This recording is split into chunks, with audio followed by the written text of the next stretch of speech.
on a cruise ship somewhere. Okay, the next group of passengers are boarding.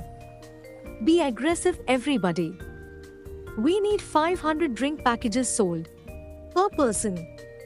If I may ask for clarification, Risha, is that 500 per each of us or per passenger? You were sent here by the supreme evil creature with more names than you can shake a stick at, so you do the math. Go. Right, I'm on it. Hello. May I interest you in 500 drink packages, sir? Beat it, I use the website. My word. You bought 500 drink packages online? Will saying yes get you to buzz off? My manager is shaking her head no. So, let's close the sale already. I got here as fast as I could, once principal filming was completed on the Welp Nope Tour 2025, Temptress. Why are you dressed and selling drink packages on a cruise ship on embarkation day? Well, my loyal hat rack.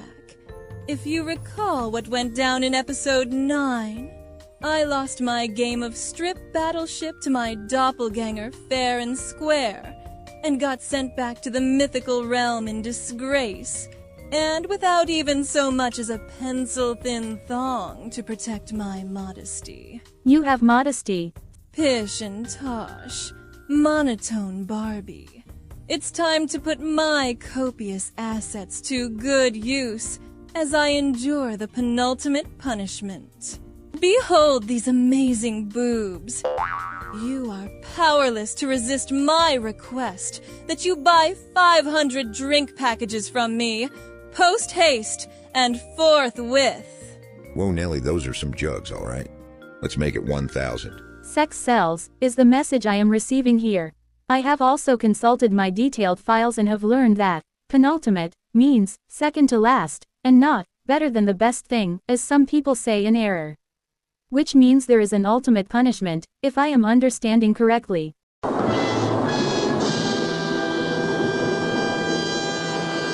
Never mind that. Hat rack. Help me swipe this man's room key 998 more times. I can only do so much for a man before my arm wears out. I'm on it. Unlike you, I don't tire easily. Which is probably why Hal kept you around so long. Ugh, that no-good Hal, and that doubly no-good thrift store knockoff of me. I can't believe he is living out his days with her in the mythical dimension, and not with me, for as long as it takes to get him to the supreme evil creature, etc. and so forth, to fulfill the prophecy that brings about the enslavement of all the realms. He'll fare no better with her, is what I'm saying. Hurry up with that swiping monotone Barbie. This podcast has an arbitrary time limit, and there already was a dead air gag at the start. Hey, speaking of gags, what happened to Hal's replacement? Shouldn't she be chained to the microphone or something? I will continue swiping this room card and answer your question as I am a skilled multitasker. And the answer is, I don't know. I came straight here from the Welp Nope Tour. Hal went directly to the mythical dimension. Oh, well. The naked girl in bondage thing is played out anyway. My side plot is much more interesting than gratuitous nudity and soft-core restraints. Wait, what was that? If there's a naked chick in bondage selling these things, I'll easily up my order to 5,000. Pipe down, you. Go with the bird in hand and feast your eyes on my generous cleavage. I mean, they are right there, but this other chick, Deck 9 maybe? Have we established if this is a carnival cruise that isn't one of their newer ships? Well, no. We like to keep our cruises ambiguous and not mention any brand names when we travel. And no, Smart Alex, it doesn't rhyme with Blargaritaville at Shmee. That was oddly specific and makes me think it does. Would you shut up and get the man his drink packages? I'll put on a vapid smile, and pop one of my buttons flirtatiously while we wait. Well, since even with Hawley's super speed, the drink package sales are limited by the ship's terrible Wi-Fi, let's check in on Hal and T2 in the mythical dimension. Hi, welcome to the completely fictional Screaming Bean, where nobody is ever naked and tied up. This job sucks. How may I help you? Oops, this wasn't where I was headed. I meant to stop in here after the Hal update, but I guess I couldn't resist your completely made-up winter roast. Hey, it's you. Oh, good. Maybe you know what's going on at the podcast studio. Did I get my job back? Can I get out of this monkey suit and into a pillory? I'm afraid I'm not at liberty to say. I handle the mythical stuff between Hal and the Temptress.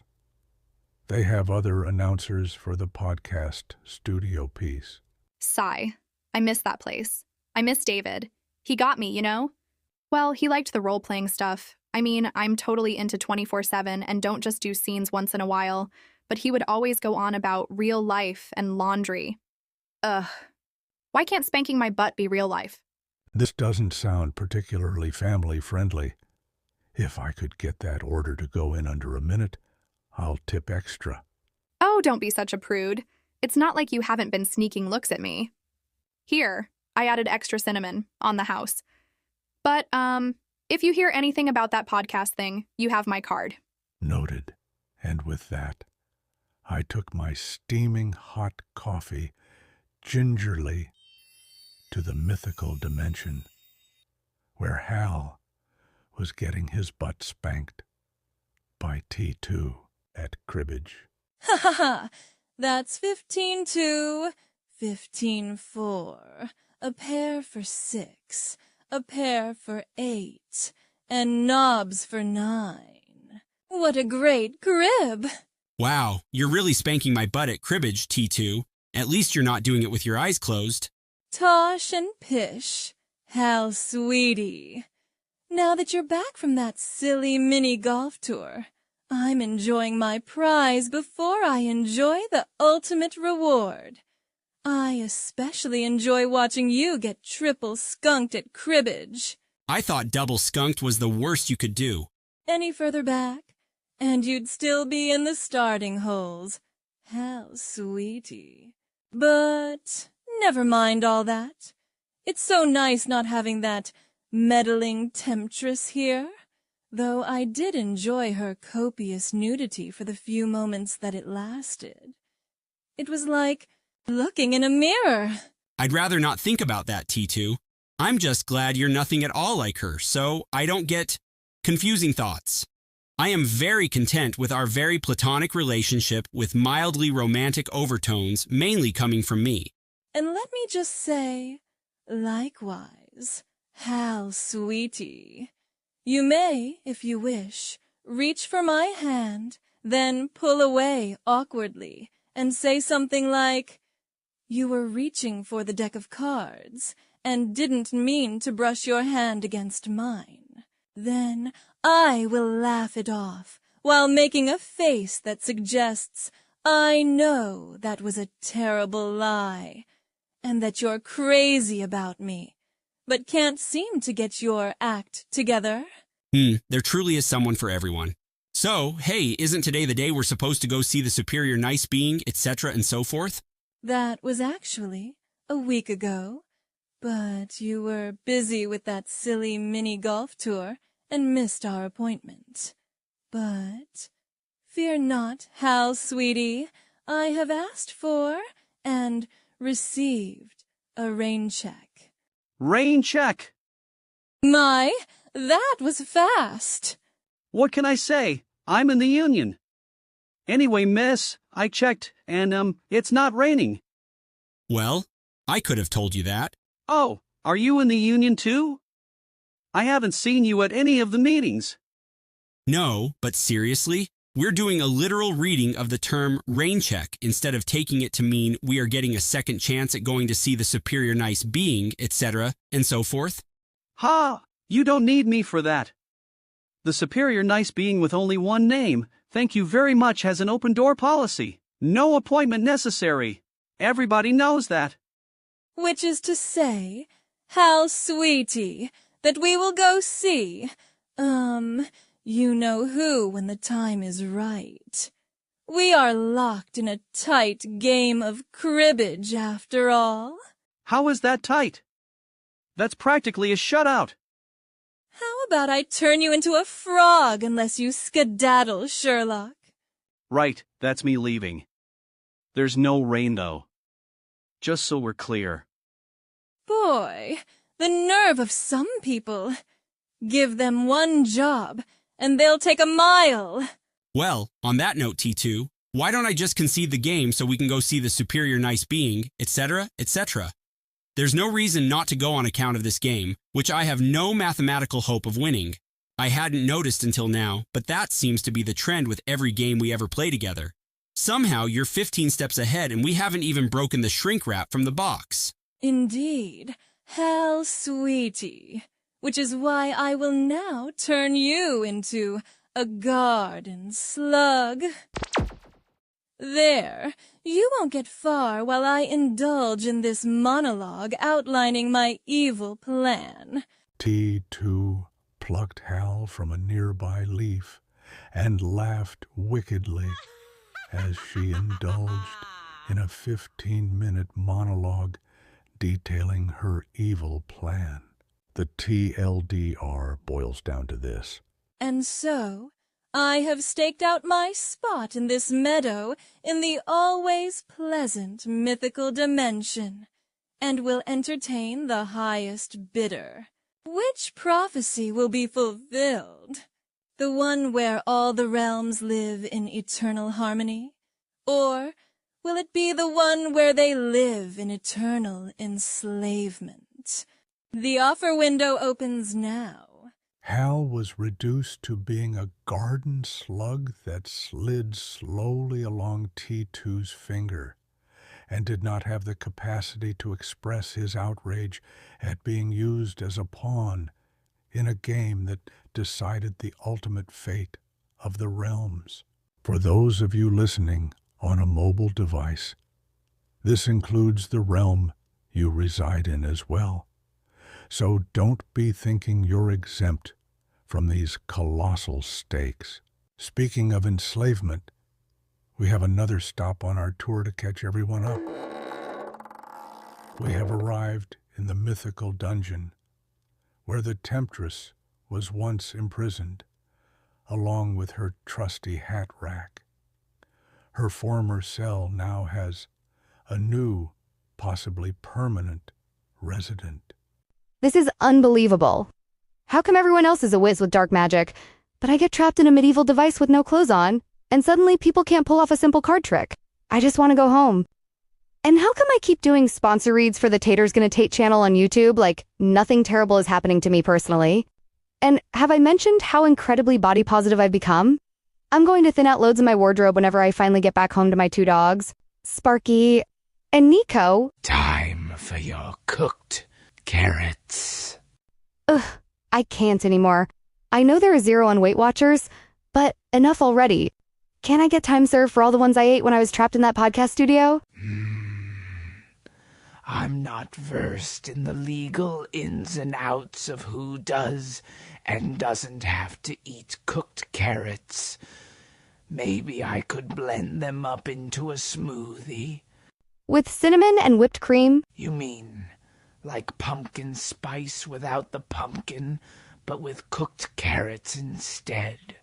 It might be crazy enough to work. Let me see what I can do. You'd best get on with the sponsor read while I consult with Mythical Legal. Yeah, great. Except I don't think the last 2 episodes were sponsored by anybody because everyone was in South Carolina. Then it looks like cooked carrots are back on the menu. Here comes the airplane. And so, it appears everyone in the core cast and some of the side characters are all completely miserable. I think it's time to throw this over to the dramatic announcer after I say this episode was written and produced by Ethan Johnson, and no AI was used in the creation of this episode. Please consider liking and subscribing, or performing whatever actions show support for a podcast if you listened to this on a streaming service. And now, dramatic announcer, take it away. Will the Temptress sell enough drink packages to get out of hot water? Will Holly's arm fall out before she finishes swiping room keys? Will Hal ever be human again? And what about Naomi? The answers to at least one of these questions in the next exciting episode. Is that the new winter roast at the fictional Screaming Bean Cafe? I've been meaning to try that one. Yes, it is. It's much better hot. My coffee mug warmer broke, and this one lost its heat pretty quickly with all the running around I did this episode. But for completely fictional coffee that isn't in any way associated with a certain coffee shop in Maryland, it's tough to beat. In that way, I guess not everybody ended up completely miserable. My, that's great coffee. Let's call that a win. Let's call that a win. Can we call that a win? I call that a win. Yeah, let's call that a win. How about this? No!